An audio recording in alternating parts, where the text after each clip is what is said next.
Bismillahirrahmanirrahim.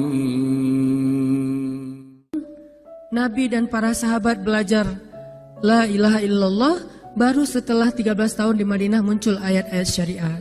Syariat umroh, syariat haji, syariat puasa, syariat tilawah, syariat hijab. Sehingga ketika ayat hijab turun, perempuan-perempuan yang sudah belajar La ilaha illallah selama beberapa tahun tidak lagi sulit untuk menerapkannya. Begitu ayat hijab turun dibacakan oleh Nabi di dalam masjid, semua sahabat-sahabat mendengar itu dengan sangat perhatian. Lalu mereka semuanya pamitan, ya Rasulullah kami ingin pulang. Ngapain pulang? Mau ngasih tahu ke istri-istri kami supaya berhijab. Emang kamu punya istri? Oh ya enggak. Ada yang jomblo berharap punya istri, terus ngasih tahu ke siapa yang jomblo-jomblo? Itulah kasihannya ya. Enggak bisa ngasih tahu ke kakaknya, adeknya, apalah siapalah. Mantannya mungkin. Pulang ngasih tahu ke istri-istri mereka, saudari-saudari mereka, putri-putri mereka.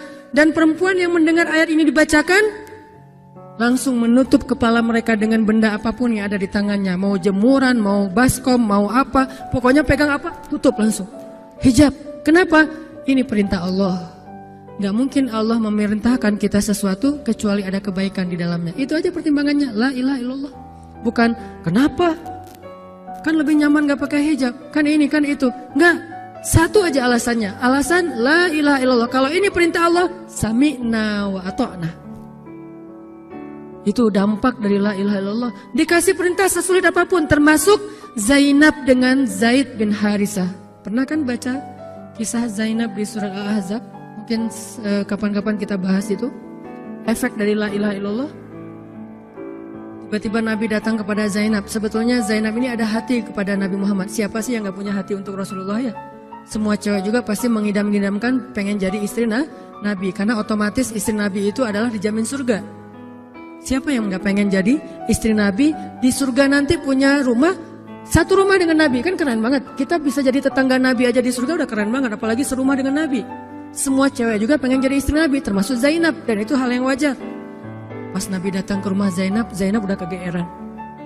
Nabi bilang kepada keluarga Zainab, saya ingin melamar Zainab. Zainab udah bahagia. Untuk Zaid, untuk Zaid bukan untuk Rasulullah. Zaid? Siapa Zaid? Anak angkatnya Nabi Muhammad SAW, bekas budak. Mirip-mirip dengan Julaibib. Julaibib itu edisi Madinah, Zaid itu edisi Mekah. Ada dua cowok jomblo yang sama-sama pernah diuji dengan masalah jodoh. Zaid edisi Makkiyah, Julaibib edisi Madaniyah. Dua-duanya jomblo. Dua-duanya orang biasa. Gak punya daya tarik. Followersnya gak ada. 0. Bukan selebgram sama sekali. Kata Rasulullah, aku melamar Zainab untuk putraku Zaid bin Harithah. Anak angkatnya Nabi. Zainab menjawab apa? Ya Rasulullah, saya gak cinta sama Zaid. Jawaban yang sangat wajar kan? Dan jawaban yang paling sering kita dengar sekarang kan? Maaf ya, aku gak ada perasaan, kita jadi adik kakak aja. Itu kan standar ya. Standar banget lah kayak gitu-gitu. Maaf ya, kita jadi temenan aja. Maaf ya, aku gak ada perasaan apa-apa selama ini. Maaf ya, dan segala macam. Dengan bahasa-bahasa halus tapi nolak intinya. Kenapa gak bilang aja, udah gak usah kesini lagi. Kan jelas sih. Ini dengan bahasa, ya Rasulullah, aku tidak cinta kepada Zaid. Karena cinta juga pertimbangan yang penting. Dan Nabi juga tidak mengizinkan kita menikahkan putri kita dengan seseorang yang putri kita tidak berkenan dengannya. Tetap harus ditanya, ya Rasulullah, saya tidak cinta dengan Zaid. Turun ayat, katakan kepada orang-orang yang beriman, laki-laki dan perempuan, kalau Allah sudah memerintahkan sesuatu, tidak ada kalimat yang keluar dari lisan mereka kecuali sami'na wa ata'na. Nabi bacakan ayat ini kepada Zainab. Zainab mendengar, ya Rasulullah, Allah yang menyuruh ini. Ya kata Rasulullah, sami'na wa ata'na. Kebayang gak tuh?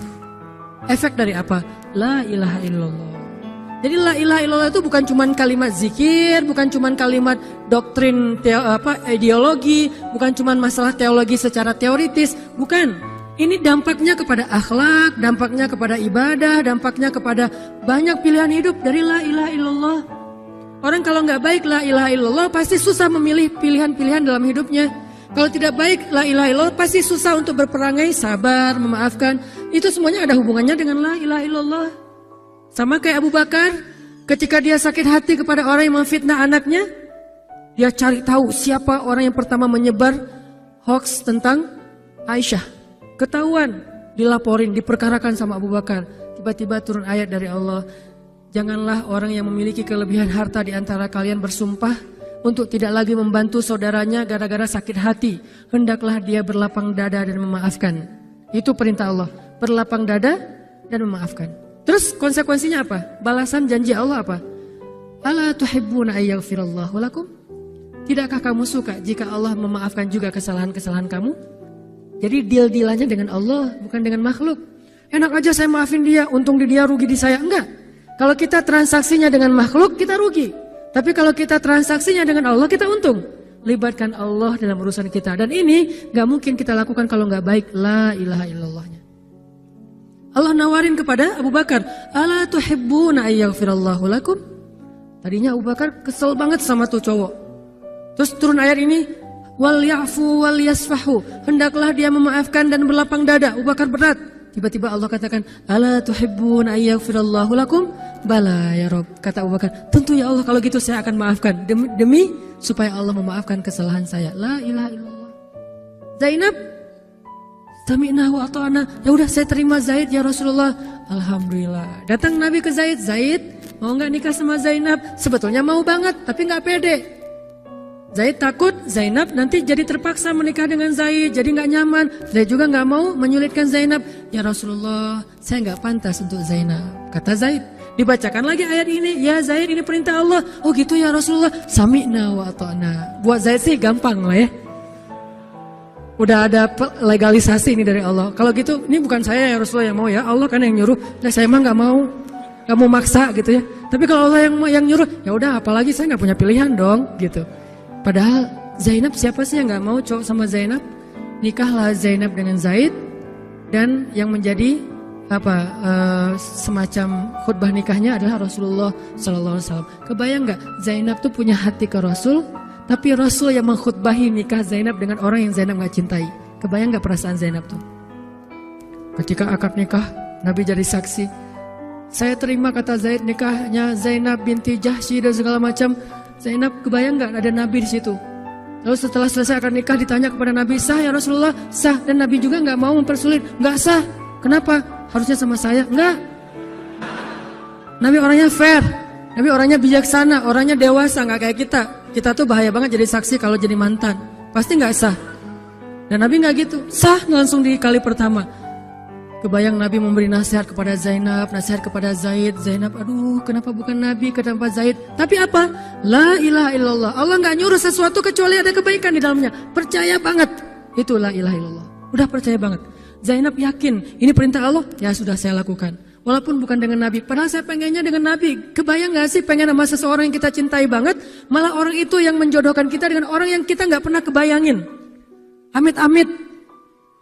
Jangan dia ya Allah, jangan dia, dia. Kan berat tuh. Yang saya sering cerita, jangan saya. Pokoknya jangan Hanan. Hanan. Kenapa kok begitu?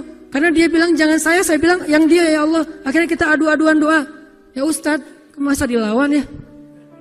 Doanya lebih panjang, lebih sujudnya apa segala macam. Akhirnya jadi. Gak kebayang tuh buat Zainab. Kalau Zaid sih mungkin kebayang lah ya. Gimana happy-nya Zaid menikah dengan seorang cewek yang semua orang Mekah pengen nikahin dia. Tapi kalau Zainab, itu hari-hari yang sangat berat. Malam pertama gak kebayang buat Zainab. Zaid. Begitu Zaid datang, Assalamualaikum Zainab. Gimana tuh? Ini kalau kita lihat dari angle manusia ya. Karena Zainab juga manusia. Tapi semua emosional subjektif manusia redam dengan iman la ilaha illallah. Harapannya cuma satu, pasti ada kebaikan di sini. Pasti ada kebaikan di sini. Walaupun gak kebayang kebaikannya apa, pokoknya ada aja. La ilaha illallah. Nikah Zainab sama Zaid. Cekcok selama 1 tahun, gak pernah akur. Pulang kerja rame, berangkat kerja rame, pagi rame, sore rame. Gak cocok aja tuh Zainab sama Zaid. Berkali-kali datang berdua sama ke Rasulullah, ya Rasulullah nasihati kami. Udah dinasihati, pulang rame lagi. Di mobil aja berdua rame, macet apa segala. Ya udah nikmati aja, rame gara-gara macet. Terus aja kayak gitu. Pokoknya selama 1 tahun mereka sering percekcokan rumah tangga. Jadi kalau kita ngelihat ada keluarga yang mungkin baru menikah kemudian bercerai, jangan menjudge mereka. Karena menikah itu ibadah, perintah Allah. Itu lebih baik daripada tidak menikah tetapi sudah melakukan banyak perbuatan dosa. Walaupun akhirnya nauzubillah ada hal-hal di luar dugaan, maka la'allahu khair, mudah-mudahan ada kebaikan. Mereka berani menikah muda aja kita harus acungkan jempol. Mereka berani menikah muda aja kita harus respect. Kan saya sering bilang no judgment, respect to other kan. Berani mengambil keputusan menikah muda, baru berhijrah udah langsung menikah. Itu bukti dari iman. Kenapa kita menjudge seolah-olah kita lebih baik dari dia? Emangnya kita berani melakukan hal yang mereka lakukan? Gak berani buktinya. Berarti dia lebih baik daripada kita. Walaupun kesudahannya, kalau mereka bercerai setelah menikah baru beberapa lama, ada yang lebih soleh dari mereka juga bercerai baru setahun menikah. Zainab dengan Zaid, dua-duanya dijamin surga. Dua-duanya dijamin surga. Pernikahan mereka cuma bertahan setahun. Setahun kemudian Zaid datang kepada Rasulullah. Zaid bilang, ya Rasulullah, kayaknya udah gak bisa dipertahankan hubungan saya dengan Zainab. Zaid, sabar. Rasul ketika Zaid mau datang sebetulnya udah dapat bocoran dari Allah.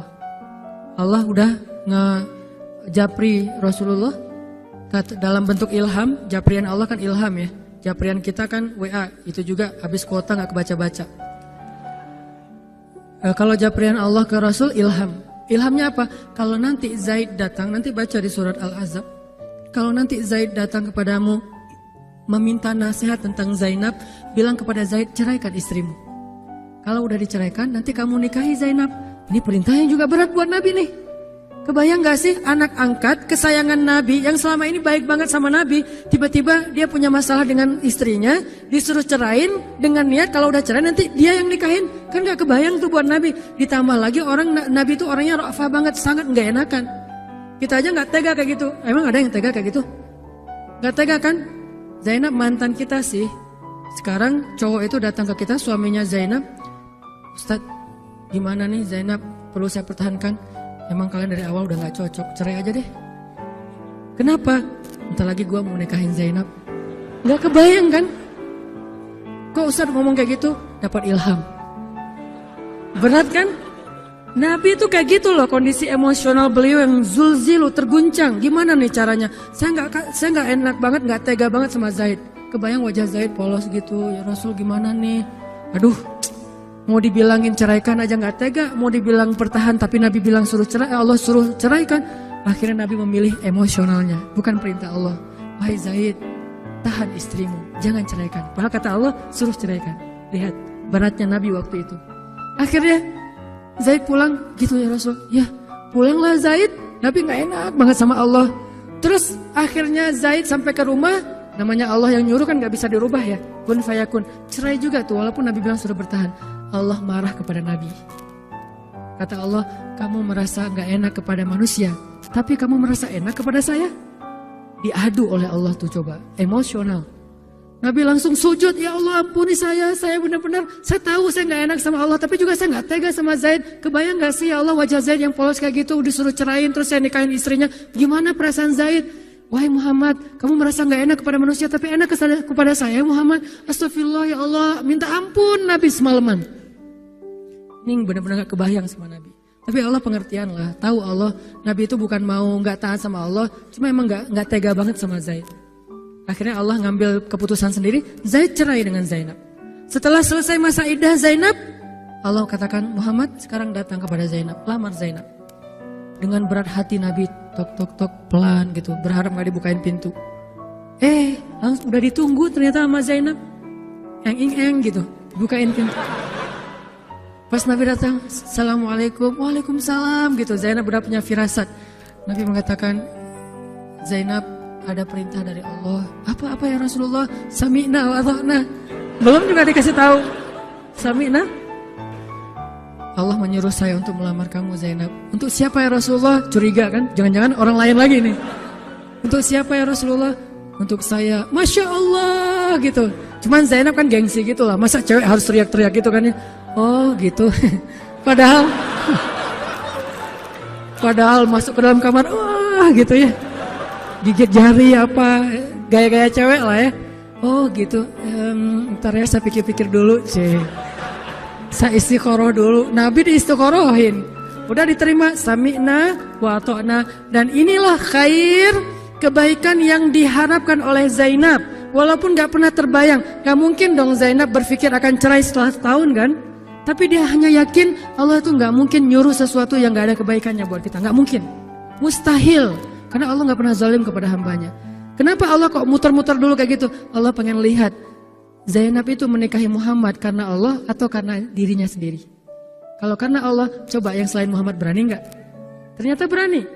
Karena itu dia menjadi layak untuk Muhammad. Kalau dia gak menerima Zaid, mungkin Zainab tidak akan pernah jadi istri Nabi karena tidak layak.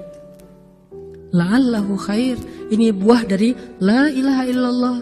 Begitu juga yang masih culun-culun, yang mungkin badannya belum kebentuk, yang jerawatan misalnya kayak gitu, tiba-tiba memimpin pasukan militer yang jumlahnya ribuan, yang barisan pertamanya kibarus sahabah, sahabat-sahabat senior, as-sabiqun al-awwalun minal muhajirin wal ansar.